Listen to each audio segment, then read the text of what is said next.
There is a place in Chester County, Pennsylvania that most people have never heard of. 36 buildings sitting abandoned along the banks of the Schuylkill River. The roofs are caving in. The paint is peeling. The wards are empty, but for nearly 80 years those wards were full of children, full of adults, full of human beings who were taken from their families, handed to the state, and told this was for their own good.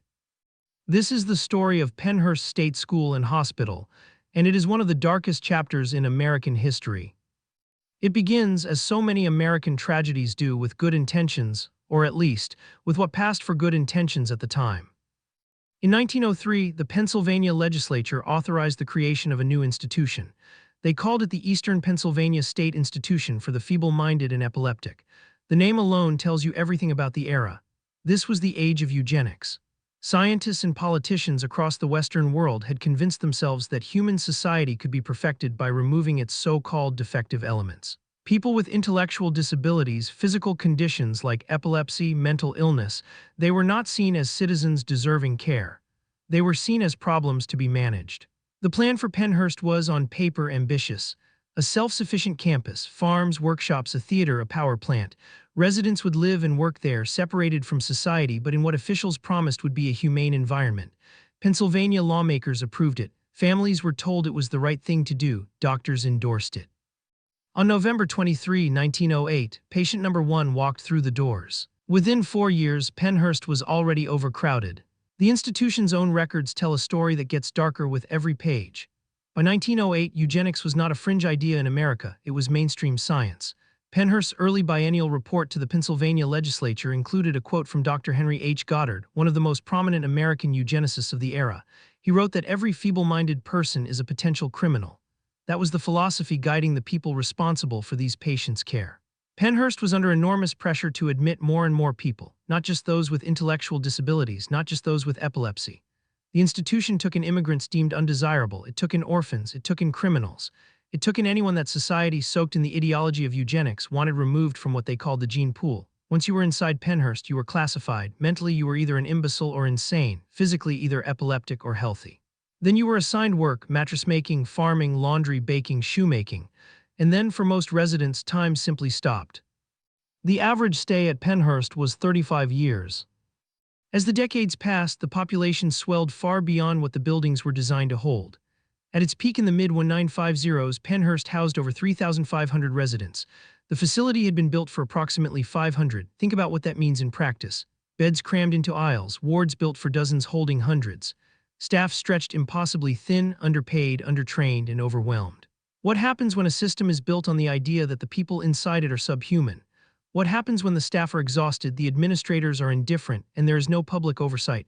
The answer is documented in court records, survivor testimony, and investigative journalism spanning decades. What happened at Pennhurst was not the result of a few bad actors. It was the result of a system designed to warehouse human beings rather than care for them. Patients were tied to their beds and left for hours. When orderlies returned, many residents were covered in their own waste. Patients who displayed aggression were heavily drugged. Those who bit a staff member or another patient faced a particularly brutal consequence. Staff would remove their teeth, not as a medical procedure, as punishment. Decades after Pennhurst closed its doors, visitors exploring the abandoned buildings were still finding teeth scattered across the floors. Men and women were strictly segregated, not primarily for behavioral reasons, but to prevent reproduction.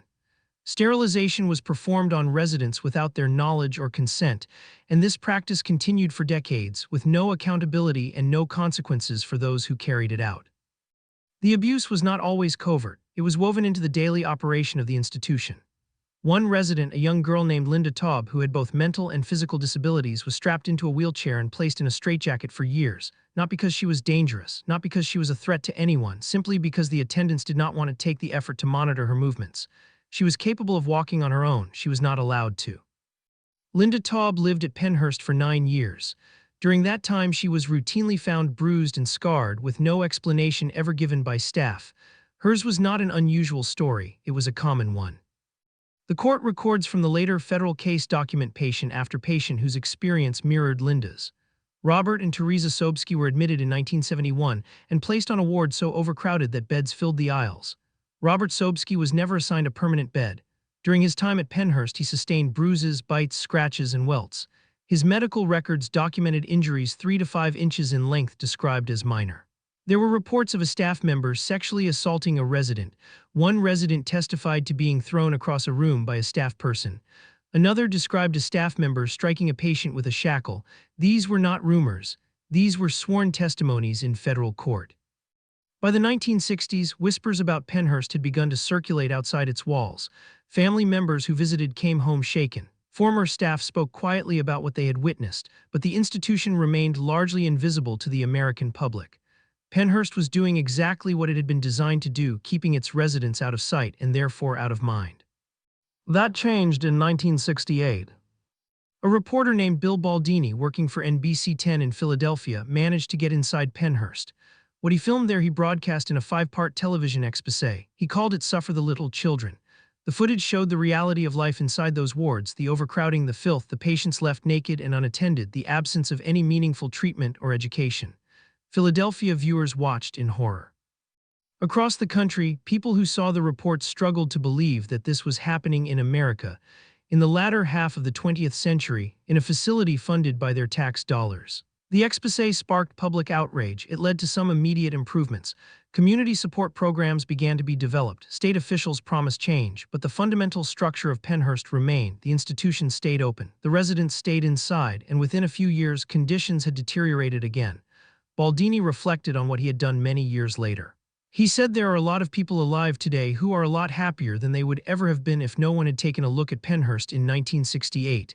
He was right, but the looking was not enough. It would take lawyers to finish what a journalist had started. On May 30, 1974, a lawsuit was filed in the United States District Court for the Eastern District of Pennsylvania. It was a class action case filed on behalf of all current and former residents of Pennhurst. The lead plaintiff was Terry Lee Halderman. She had been a resident of Pennhurst and had suffered multiple episodes of abuse during her time there. The case came to a head when she visited her parents at home and they discovered unexplained bruises across her body. Her family retained civil rights attorney David Furlager, who had experience with disability rights litigation. What began as one family's fight to protect their daughter became something far larger than anyone anticipated. The case that followed, Halderman v. Pennhurst State School and Hospital, became one of the most significant and exhausting legal battles in American history. It required over 2,000 docket entries. It generated approximately 500 court orders. It produced 28 published opinions. It was argued before the United States Supreme Court 3 times. It lasted more than a decade. And through every year of that legal war, the residents of Pennhurst remained inside its walls. What the courts found when they examined the evidence was damning and unambiguous. The facility was consistently overcrowded, understaffed, and lacking in programs necessary for adequate care. The court found excessive use of restraints and psychotropic drugs as control measures. Residents suffered injuries from abuse by both staff members and other residents. The conditions at Pennhurst were found to be unsanitary, inhumane, and dangerous, violations of the 14th Amendment's guarantee of due process. The court also found that Pennhurst constituted cruel and unusual punishment in violation of the 8th Amendment. These were not the findings of advocacy groups or investigative journalists. These were the findings of the federal judiciary of the United States.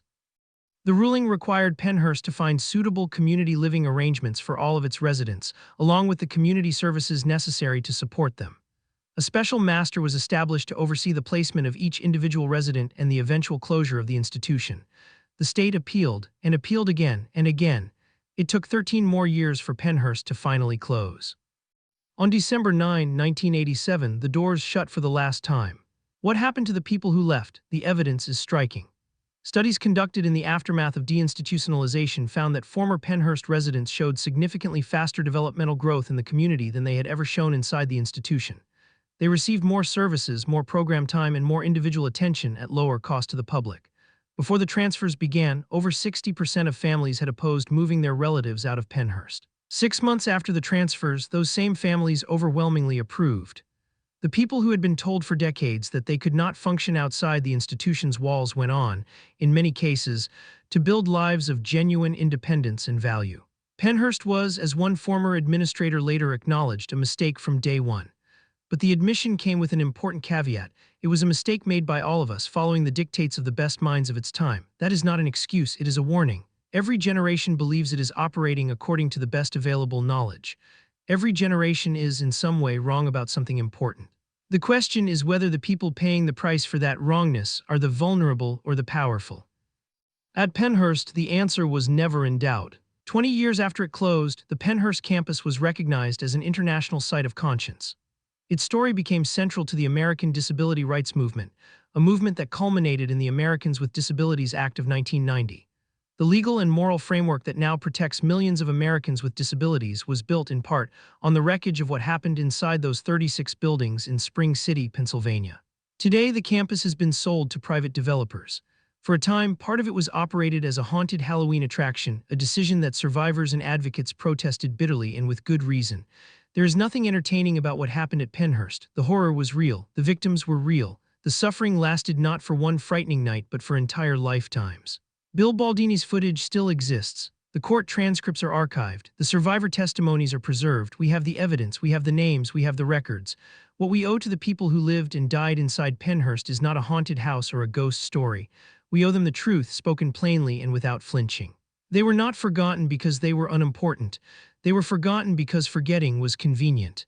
They were forgotten because the people in power decided that out of sight meant out of responsibility. This is what happens when a society decides that some people are not worth seeing. Remember them.